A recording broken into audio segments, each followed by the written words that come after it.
Welcome to another episode of Medicare Industry Insider. I'm Rachel Brandmeier. And I'm Jalen Jackson. We have a very special episode. This is our 50th episode. Our company's 50th anniversary. United States 249th year, and I believe the 60th anniversary of Medicare. So we just figured, since everything's landing perfectly into nice, pretty numbers, then we might as well do something fun. So today we're going to go over the history of insurance, not unlike our Medicare roll that we did a while ago. That was for Christmas 2023, I believe. This one is going to dive into insurance as a whole, and then we'll wrap it up nicely towards the end with some specific carriers that are carriers that all Medicare insurance agents work with, and a little bit of their history too. But we figured it would be fun to walk through, how did insurance come to be?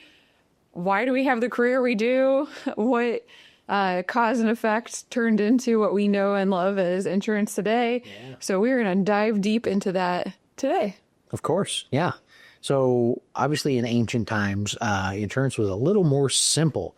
Now, in some regards, it was more simple because we didn't quite have the concepts of liability that we do today. We don't have the complexities of how we run and operate our businesses, but there was also no, unified underwriting system. It was literally just based on a contract between you and someone who was willing to take on whatever risk you were trying to protect against. And if you look at it, really, the earliest risk prevention was all about trading.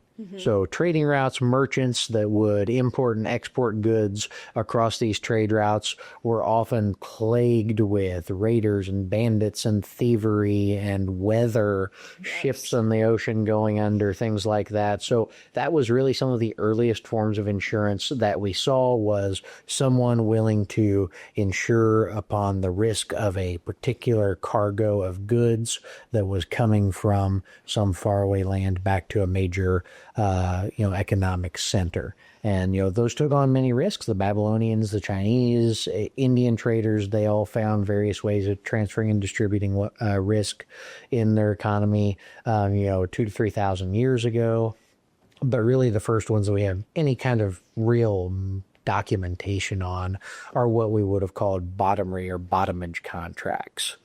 Yep. And we're looking at 4,000 to 3,000 BC. So a long time ago. So this is, like he said, transferring of risk and making sure that there's arrangement between the master of the ship and then whoever he borrowed the money, and hopefully the ship came back or the goods came back, and all of that good stuff. So that is ancient times. Then we'll go really far, because there really hasn't been any progress with insurance until really the Middle Ages. A lot of that, like Jalen said, was specific around trading and merchants and things like that.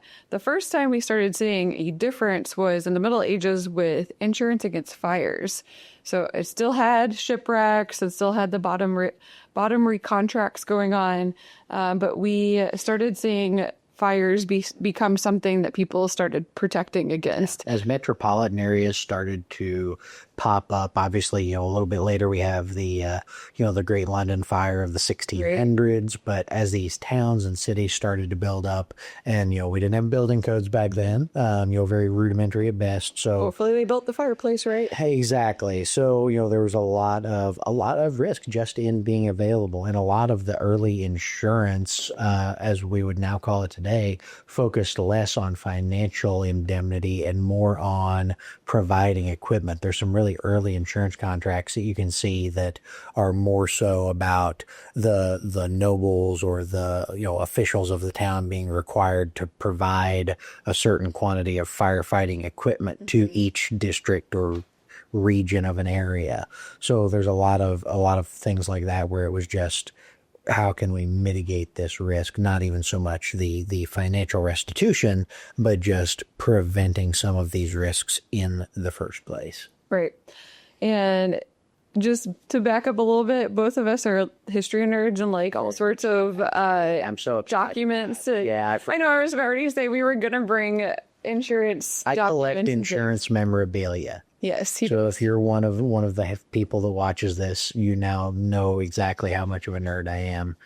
If you had any doubts up to this, I will say the first office he had was fully decorated with insurance memorabilia. It was everywhere. Yep. And it was like a little museum, and I loved it. So if you want to make us happy and you have something that you're like, oh, this was in grandma's basement, we love that stuff. Yep.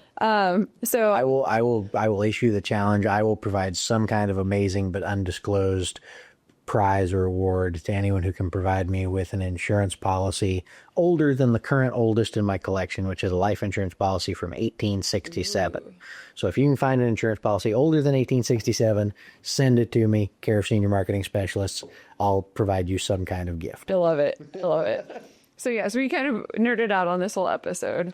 The other thing we want to jump into now, because we're kind of getting to the point where insurance companies started to look a little bit closer to what we're seeing today, instead of just I'll give you money, you give me goods back, protecting against fire, protecting against shipwrecks, things like that. So there are two main insurance types, company types, that we will start seeing, and that is stock and mutual. Stock's going to look more like a shareholder type feel, where a lot of people are putting money into a pot. And then mutual is where you would pay directly. That'd be like an individual policy you pay. And that is going to be in like 1792 was the first mutual. So we're going to dive a little bit deeper. So everything prior to 1792 is going to be stock when we go through it. Other way around. Prior. Yeah, it really comes down to it really comes down to the relationship between the insured and the funders of the insurance. So in a mutual company, the owners of the company are the people that it insures. If you have an insurance policy, you are an owner in that mutual insurance company, whereas a stock insurance company is owned by those shareholders that fronted the money to then issue policies and earn a return. Yes. And we see a lot of both of those kinds. The earliest insurance was probably your wealthy merchants, your landowners, your noblemen, your banking families that would have underwritten those first insurance policies. And I know we got a bunch of stuff on here and it's not on the list, but we're going to talk about it anyway because it excites me. We're going to talk a little bit about underwriting for half a second because it's really cool. Well, you think about, it's, the 1500s and some guy says, well, hey, I want to take a ship to this new world that this Columbus guy found and try to bring back some spices and things. I need insurance. How do you determine whether this is a good risk or not? So underwriting was really kind of off the cuff. You would have to do research, ask questions. You would have to look at how long had this person been captaining ships? Had they had prior voyages that were successful? It was almost a gamble. It was. What was the quality and size of their ship? How many guns did they have on their ship? Would they be able to fend off an attack from pirates or some other hostile nation? You had to have a little bit of a knowledge of the world. Where were they going? What were the risks associated with that from a weather standpoint? A lot of it was a gamble because it was, well before the information age. We didn't even have good maps of a lot of the places these people were going, much less weather data and logistics information like we would expect today to ensure the same type of risk. That is so interesting to think about. I love that little tangent. So we're going future time now. We're into 14th century. We're looking at the very first public insurance policy. This would have been in Italy. And the very first documented insurance policy was created in 1347. So it was a standalone insurance policy. So that's what we're looking at now. So everything going forward is more traditional insurance that we've talked about. Yep.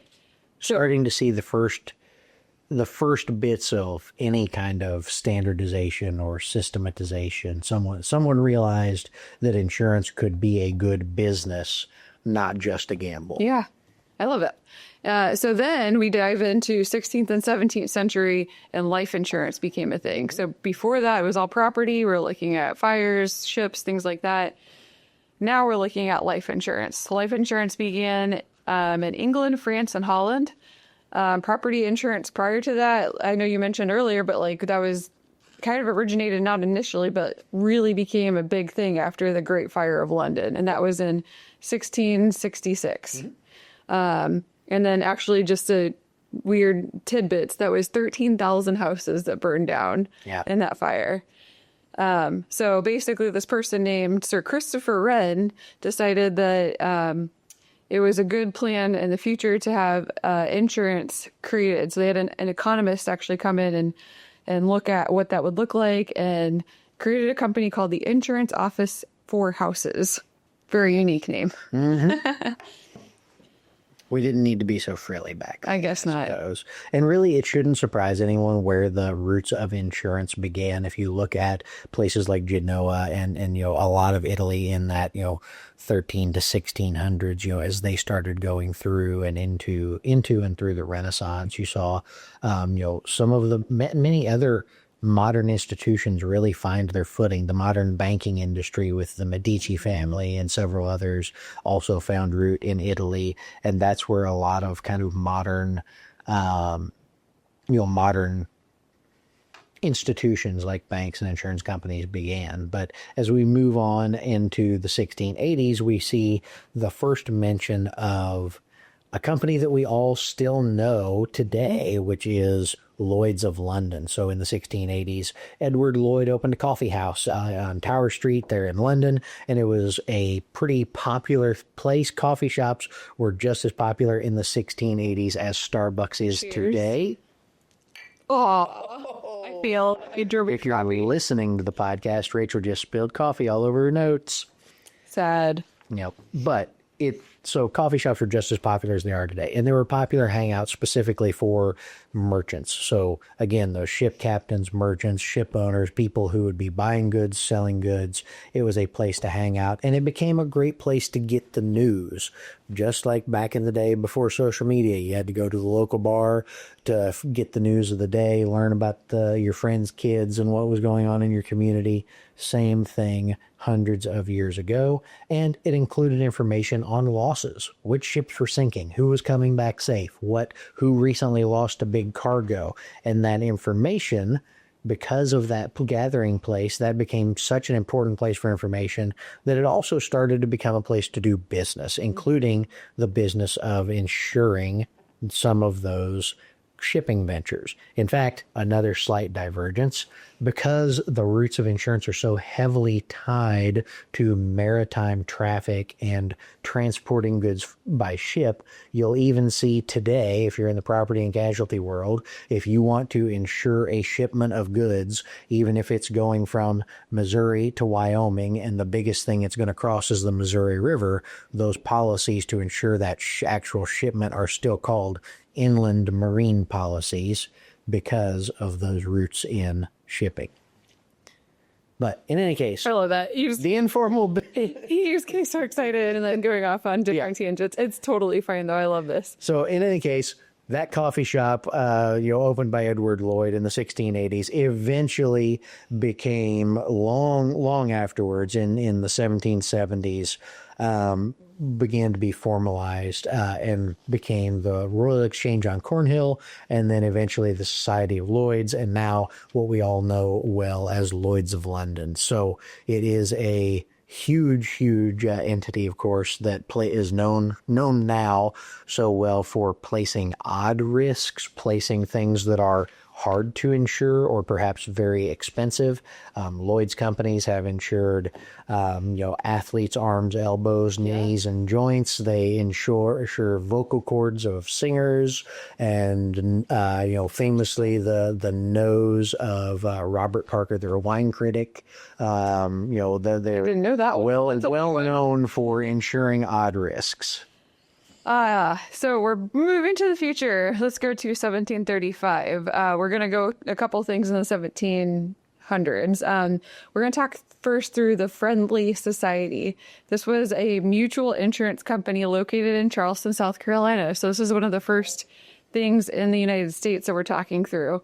And it basically was a group of people who gathered with a financial common goal and social purpose. So we're talking through like banking becoming a bigger thing, insurance, pensions, savings, things like that. Yep. So this group or organization got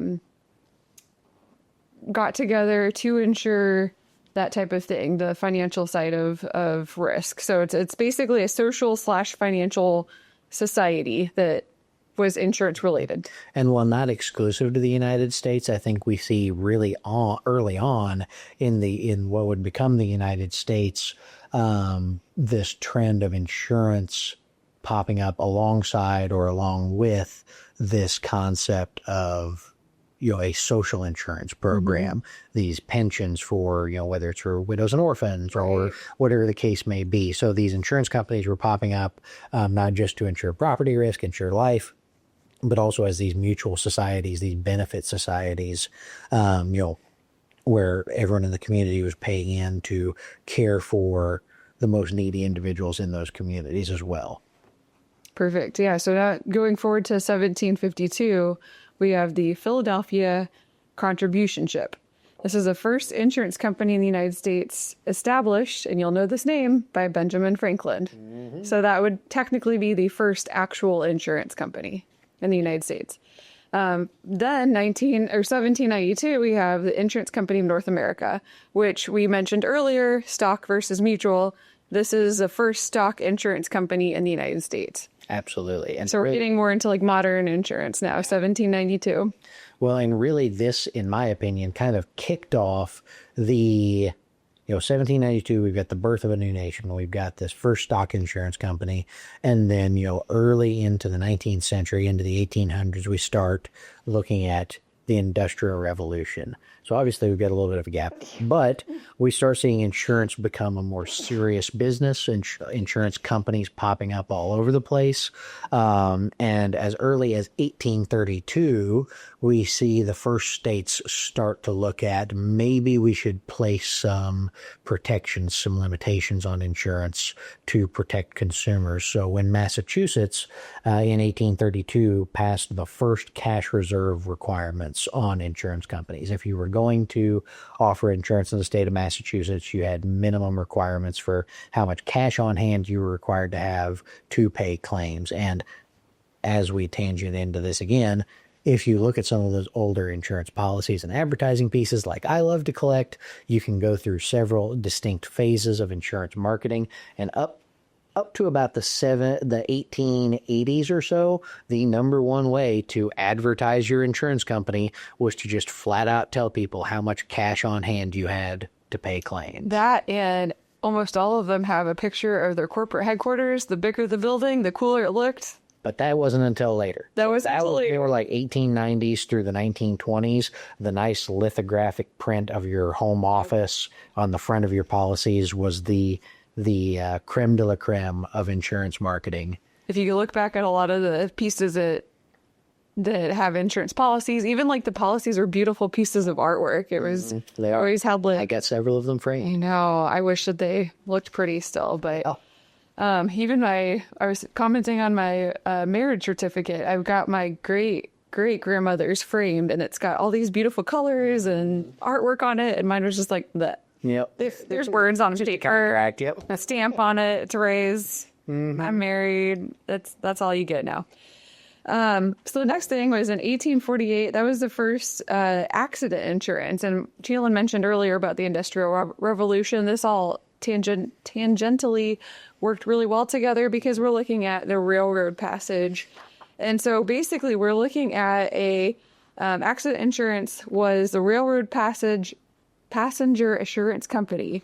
It was formed in 1848 in England, and this was due to fatalities with the railroad system. So it was initially registered as a universal casualty compensation company, and then I'm going to quote, because this was to grant assurance on the lives of persons traveling via railroad, and to grant, in case of an accident not having a fatal termination, compensation to the assured for injured received under the contained conditions. And then it lists off all the conditions. So it is interesting to see not only are they insuring in railroad systems, but people potentially dying now on the railroad system, so protecting the companies themselves. So really some of the earliest forms of what we would now maybe refer to as like a disability insurance, not just paying for, say medical bills per se, because in the 1800s, medical care was still pretty limited, but paying for that lost income, that lost potential.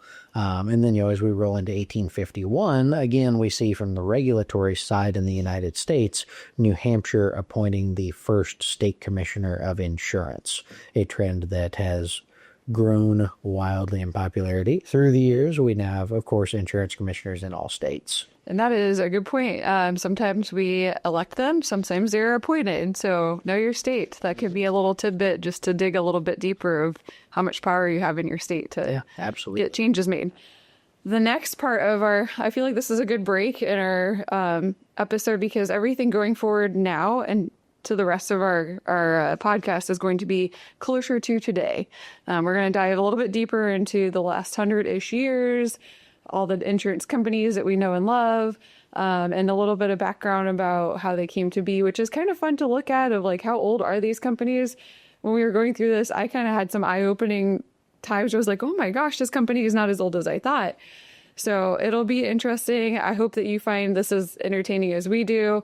But the very first insurance company that we have, modern insurance company that we utilize, that we're going to talk about right now, started in 1853, and that's Aetna. Mm-hmm. Aetna has a lot of really unique little things that I want to share. One of the fun things is that they actually named that volcano, or named the company after an active volcano in Europe. It was Etna, with E-T-N-A, Mount Etna. Mm-hmm. And so they were wanting it to be an active volcano. It was also one of the first insurance companies to be involved in World War I, providing insurance to the government, needing bond contractors involved in construction in 1917. Mm-hmm. So that's kind of neat. You also mentioned, this is something we were going through everything, of they're one of the first to advertise on TV. Yep. No, I'm glad to meet you. Yep. That was the tagline.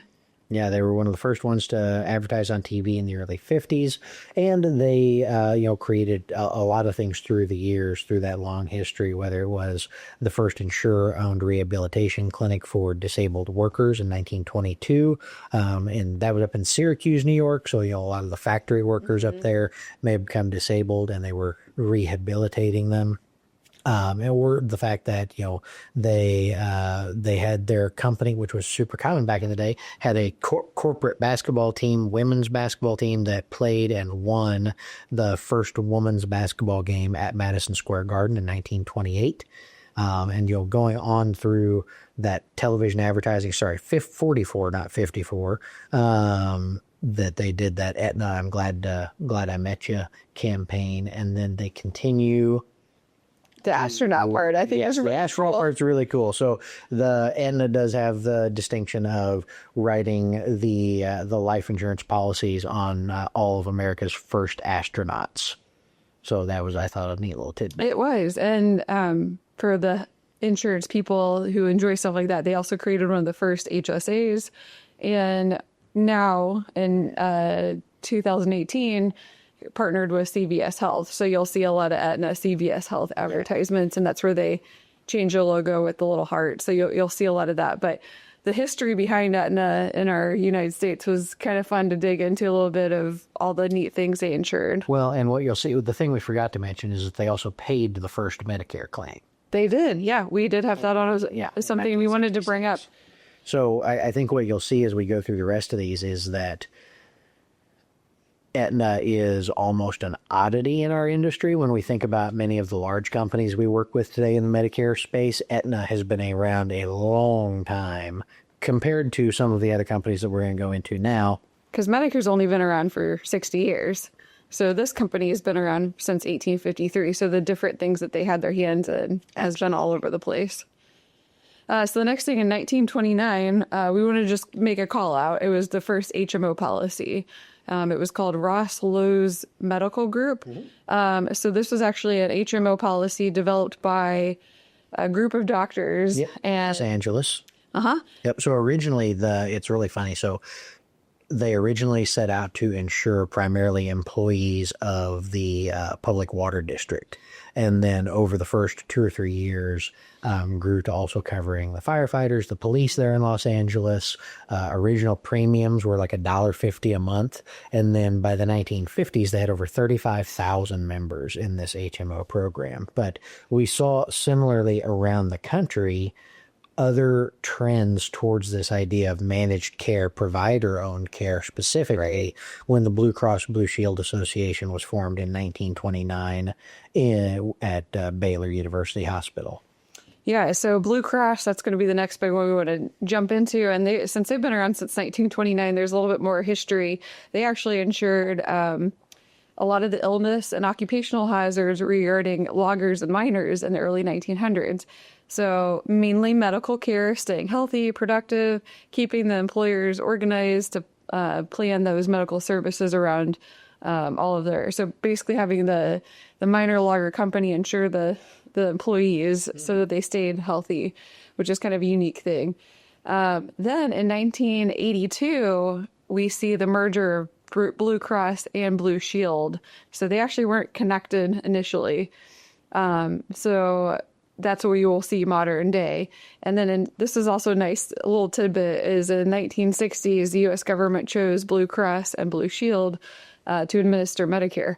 So that is kind of another little weird tidbit that Blue Cross Blue Shield has been very involved with Medicare since the beginning. Absolutely. Today, we see Blue Cross Blue Shield come up with a lot of different names. I think because they have a lot of names. A lot of people don't realize how big Blue Cross Blue Shield is. It's one of the largest insurance companies, but they go by lots of different names. I'll throw a couple of them out and you might go, oh, that's the one in my state. But Guidewell, Highmark, Primera, Cambia, Wellmark, Elevance, which is formerly Anthem. That one changed, I believe, in 2024, 2023 maybe. And then CareFirst are just a couple of the names that they also go by. But they do have a lot of they're run a little different than the other insurance carriers, where as an agent you get contracted nationwide with the carrier. With Blue Cross, they run in little regions or pockets with the different names. So as an insurance agent, you do have to contract in your region with that regional Blue Cross name. Yeah. So rolling through the rest of the early 20th century, we wanted to make sure we made note of 1935 Social Security signed into law by Franklin Roosevelt, establishing that, social insurance, that old age pension for the elderly, the unemployed, their families. This was, in a sense, a form of insurance, now mandated insurance. Correct. You're, and I think I made sure to note this because I thought it was funny. First collected in 1937, workers and employers each paid 1% of their first $3,000 in wages. 1%. Yes, disregarding the 1%, adjusted for inflation, that would be the first 1% of about the first $65,000 in wages. So had it kept up with inflation, that's where we should be at today in theory. So if we want to keep rolling, I'm looking to see if there's anything else on Social Security we want to mention.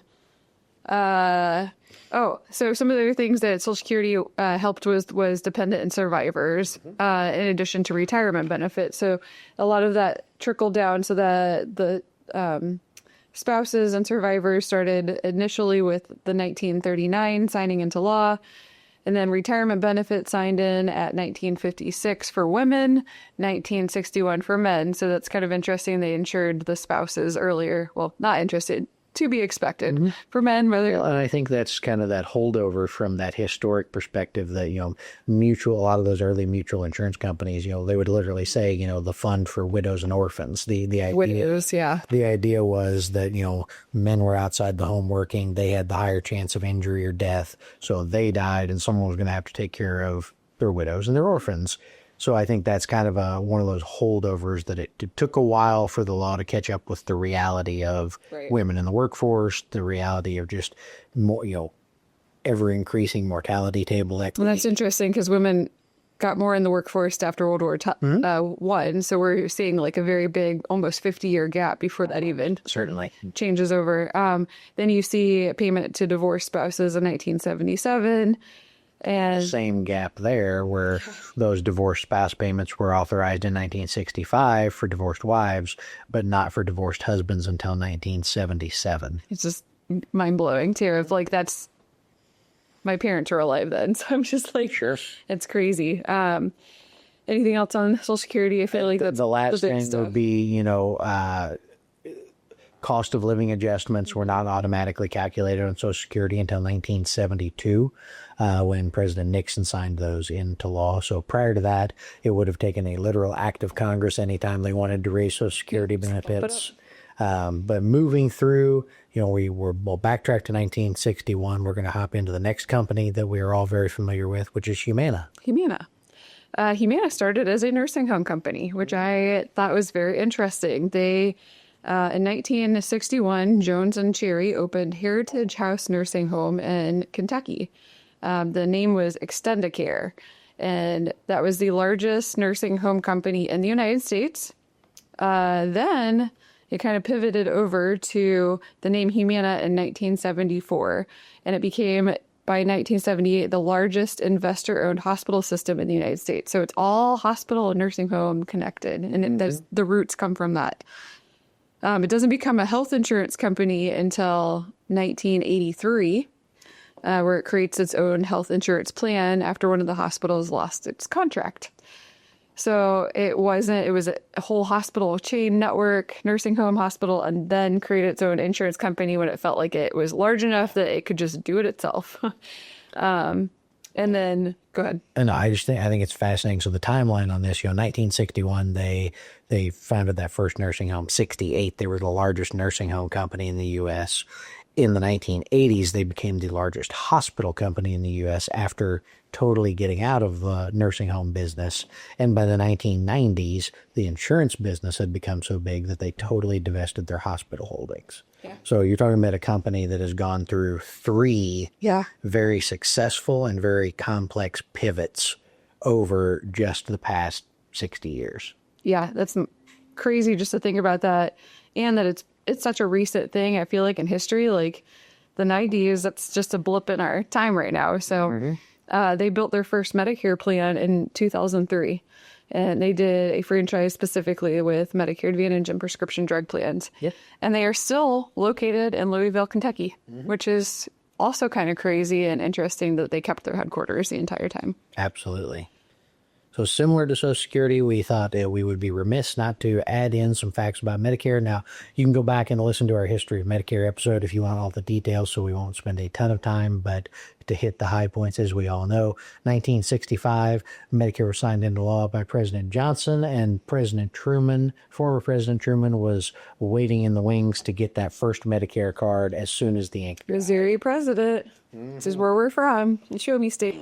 Absolutely. So, but the early beginnings of Medicare actually started as early as pre-World War I. So 1916, Congress held its first hearings on the idea of government health care. And then through World War II, there was national health legislation introduced in 1939. And curiously enough, President Harry Truman in 1945 sent a comprehensive federal health insurance proposal to Congress. So while he wasn't able to get it done while he was in office, Truman was still around to see it come to fruition. And there's really cool pictures. If you are a history buff and you want to go back and look, you can actually see that first contract and him getting his Medicare card beneficiary. I think he was just signing his paperwork to get it. So that's a really neat picture if you want to go back and look at it.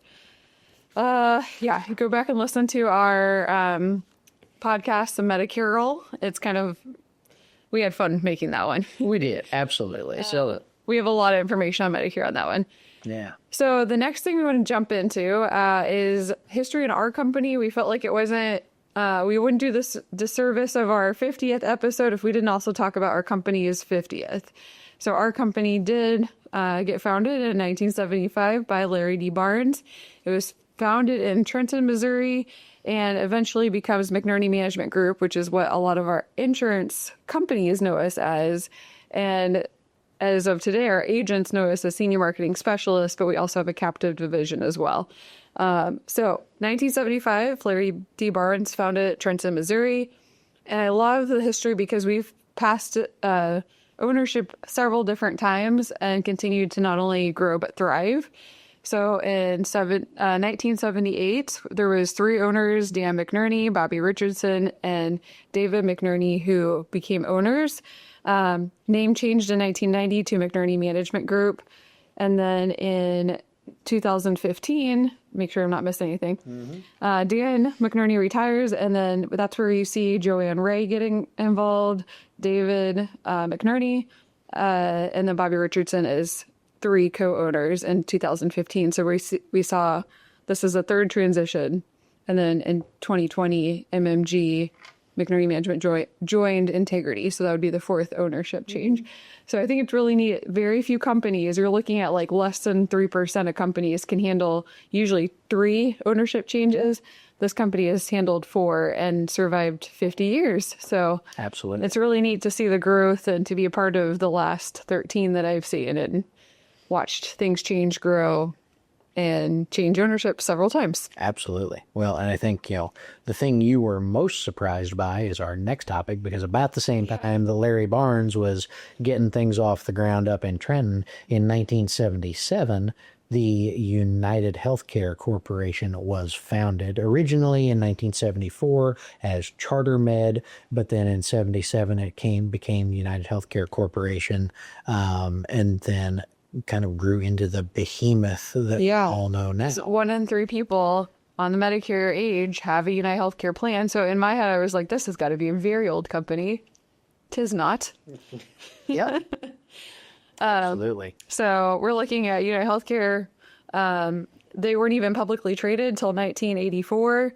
They also started the first pharmaceutical benefit management company, which we have a whole podcast on the value and purpose and why behind that. So definitely go back and look through that if you are interested in that.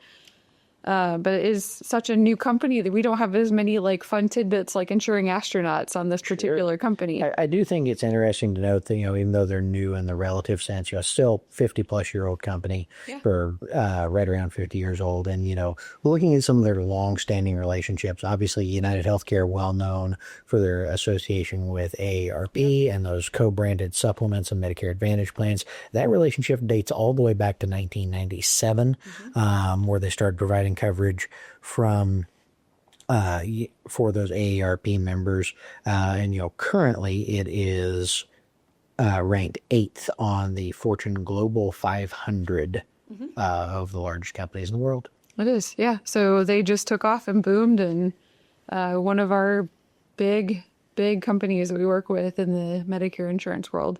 The next company we want to jump into is Cigna. And I didn't know this either. This was something that I learned when we were doing a little research on this. But it's actually the name Cigna came from the merger of 2 companies and their abbreviations. So both, it was INA, or the Insurance Company of North America, and the merger of Connecticut General, or CG. So they took the INA from the Insurance Company of North America and then CG from Connecticut General and merged that all together to create the name Cigna. And that was in 1982. Prior to 1982 is where a lot of their history of those 2 companies come into play, though. They insured a lot of aircrafts. They wrote insurance on a little bit of healthcare as well. But airlines and aircraft was like their main niche initially when they first started. Well, and the claim to fame of this, pardon me, is, INA, at the request of the U.S. Army, actually wrote some of the first accident and health policies on the 30 people working on the Manhattan Project.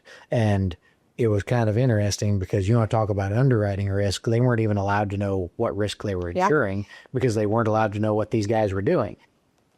But they still had to write the policy. Yeah.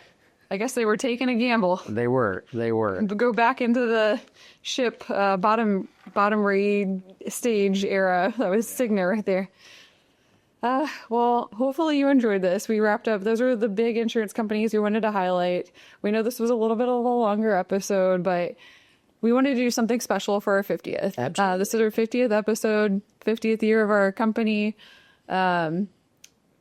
60th year for Medicare. There's a lot of just big highlights, so we just wanted to hit on, and we thought this would be a fun episode to jump into, give you a little bit of background, maybe hear a little bit about how nerdy the 2 of us are.